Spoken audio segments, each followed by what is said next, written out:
dianggap tidak penting dalam koalisi. Jadi tidak mengherankan kalau dalam pertemuan semalam itu menegaskan pertemuan sebelumnya di DPP PAN. Teka-teki apakah Prabowo berduet atau berduel pada Pilpres 2024 mendatang masih tanda tanya. Yang jelas saudara, usai bertemu Jokowi tadi malam, Muhaimin Iskandar tak hanya bertemu dengan Ketua Umum Golkar, melainkan akan bertemu SBY dan AHY malam nanti. Benarkah komposisi pendukung bakal Capres Prabowo akan bertambah selain PKB? Kami akan mengulasnya lebih lanjut. Sudah bergabung bersama kami di Kompas Petang Ketua DPP PDI Perjuangan Pak Ahmad Basarah, Wakil Ketua Umum PKB Jazilul Fawait, dan juga Direktur Eksekutif Poltreking Indonesia Mas Hanta Yuda. Selamat sore Bapak-Bapak, terima kasih untuk waktunya bergabung bersama kami di Kompas Petang. Ya, saya akan mencoba ke Pak Jazil terlebih dahulu. Ini pertemuan kemarin 6 ketua umum. Apakah ini untuk memperkuat Pak Prabowo untuk mencalonkan sebagai calon presiden?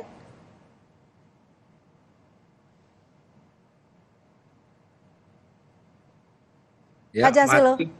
Gimana, Cynthia? Ya, bagaimana tanggapan dari Anda terkait dengan pertemuan ke-6 Ketua Umum Parpol dengan Presiden Jokowi kemarin malam? Ya baik, pertemuan 6 Ketua Umum Parpol di Istana, saya yakin ini dalam rangka merapatkan barisan partai-partai pendukung pemerintah di penghujung periode kepemimpinan Pak Jokowi, agar semua fokus pada capaian dan target. Bahwa memang ada sekarang masuk musim Pilpres, mungkin saja pembahasan terkait Pilpres, koalisi itu dibahas tipis-tipis. Namun sesungguhnya saya lebih memaknai bahwa ini silaturahim para ketua umum partai politik pendukung pemerintah yang konon saya juga belum tahu bahwa Nasdem sudah tidak dianggap atau tidak diundang minimal tanda kutip sebagai partai yang mendukung pemerintah. Padahal faktanya sampai hari ini Nasdem masih masuk menjadi partai pendukung pemerintah barisan Pak Jokowi. Sebab apa? Kabinetnya masih ada. Dan oleh sebab itu menurut saya tidak ada soal, karena memang di penghujung kepemimpinan Pak Jokowi ini membutuhkan kekompakan, kebersamaan partai-partai yang telah mendukung Pak Jokowi. Utama di penghujung periode ini. Karena apa? Karena ini akan menjadi berefek kepada partai-partai pendukung pemerintah jika misalkan tingkat kepuasan publik menurun. Dan alhamdulillah sampai hari ini makin bagus kepercayaan publik kepada pemerintah. Oke, jadi artinya ketua umum yang hadir bertemu dengan Jokowi adalah mereka yang masih solid untuk mendukung Jokowi dalam kepemerintahannya. Saya akan ke Pak Basarah terlebih kemudian. Pak Basarah, apakah pertemuan dengan Jokowi ini kemarin ikut mengubah peta koalisi atau sudah ada titik temu terkait dengan pertemuan kemarin? Ya, menurut saya pertemuan koordinasi dan konsultasi antara Presiden Joko Widodo dengan para ketua umum partai politik pendukungnya adalah pertemuan yang sudah sering terjadi. Saya kira pertemuan Selasa malam itu bukan yang baru pertama. Dan saya kira relevansinya adalah karena saat ini masih dalam suasana Idul Fitri. Sangatlah lumrah kalau kemudian Presiden Joko Widodo selaku presiden yang didukung oleh partai-partai politik pendukungnya melakukan silaturahmi dan berhalal bihalal. Yang kedua, di dalam konteks tanggung jawab Pak Jokowi sebagai kepala negara, tentu dia ingin memastikan bahwa pembangunan nasional yang beliau pimpin selama kurun waktu hampir 10 tahun terakhir perlu dipastikan kesinambungannya. Saya kira dalam perspektif agenda demokrasi yang juga menjadi bagian dari tanggung jawab beliau sebagai kepala negara untuk memastikan bahwa agenda rutinitas demokrasi, pemilu presiden, pemilu legislatif 5 tahunan harus memastikan kontinuitas pembangunan nasional. Oke, tapi pertemuan kemarin itu mencapai titik temu tidak Pak Basarah? Seperti apa yang diharapkan Presiden Jokowi dalam pencapresan khususnya? pertemuan itu tentu saya kira tetap di dalam posisi Pak Jokowi mengakui kedaulatan masing-masing partai politik ya. Kalau bicara Pilpres tentu kita lihat sampai dengan hari ini boleh dikatakan belum ada grouping politik yang definitif ya. Semuanya masih sangat cair. KIB, KIR, kita lihat Pak Muhaimin juga melakukan anjang sana ke ketua umum partai politik di luar koalisi Indonesia Raya, begitu juga Pak Prabowo dan lainnya. Saya kira kalau saya ibaratkan kompetisi sepak bola, Cynthia, setelah kita masuk pada tahap penyisihan, kemudian masuk pada perdelapan final, sekarang ini menurut saya posisinya di perempat final. Kalau penyisihan itu para ketua umum partai politik masing-masing menyodorkan calon presiden dan calon wakil presidennya.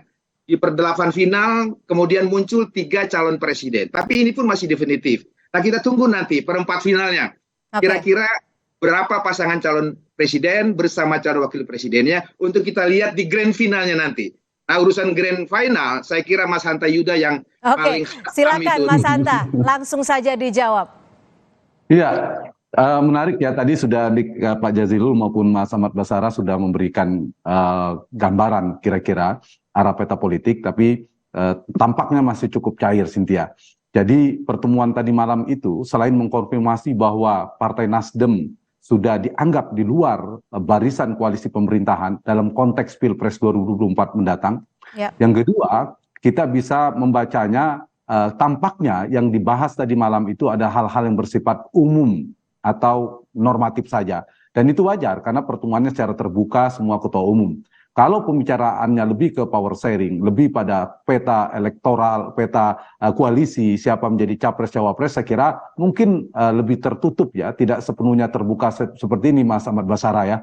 Nah jadi saya kira dinamika ini menurut saya parabel yang bisa kita baca adalah peta koalisi apakah akan berubah menjadi koalisi besar yang sebelumnya disebutkan antara Ganjar dan Prabowo akan bersatu dan siapa lawannya. Saya mencatat ada 2 variabel penting. Satu, jika salah satu antara Ganjar dan Prabowo elektabilitasnya relatif stabil seperti sekarang ini kompetitif, maka potensi keduanya untuk bergabung mengecil. Satu itu. Yang kedua, jika ini maksud saya kalau tidak berubah, tapi dia bisa berubah kalau terkoreksi antara Ganjar dan Prabowo, misalnya dalam perkembangan dinamikanya ada yang terkoreksi mengalami penurunan, tergerus, terdegradasi sehingga peluang kemenangannya menjadi kecil, maka ada kemungkinan ada yang mengalah menjadi cawapres lalu bergabunglah menjadi koalisi besar. Atau yang kedua, variabel kedua ini juga penting. Kalau ternyata ada capres di luar 2 orang ini yang dianggap all the president men, katakanlah Anies Baswedan yang dianggap antitesanya Pak Jokowi, ternyata elektabilitasnya meningkat, menjulang, dan trennya terus naik, dianggap akan lolos di putaran kedua, maka ini juga akan mendorong koalisi 6 partai dalam pemerintahan ini terpaksa, tanda kutip ya, akan bergabung, dalam koalisi besar karena berhadapan dengan Anies yang dianggap kuat.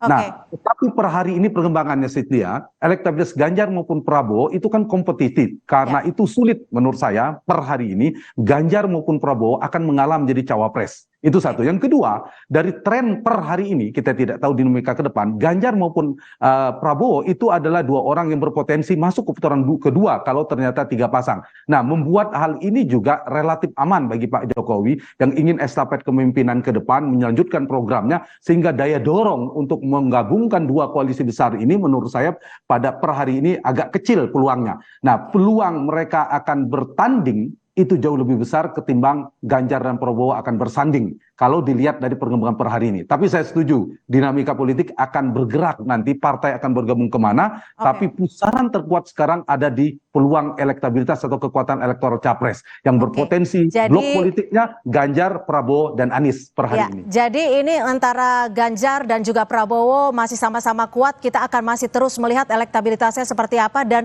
terlalu dini untuk menentukan saat ini. Tapi yang menarik juga adalah bagaimana manuver Caimin yang dilakukan hari ini bertemu dengan Erlangga Hartarto dan juga akan bertemu dengan AHY dan SBY nanti malam. Kita akan bahas selepas jeda, tetap bersama kami di Kompas Petang.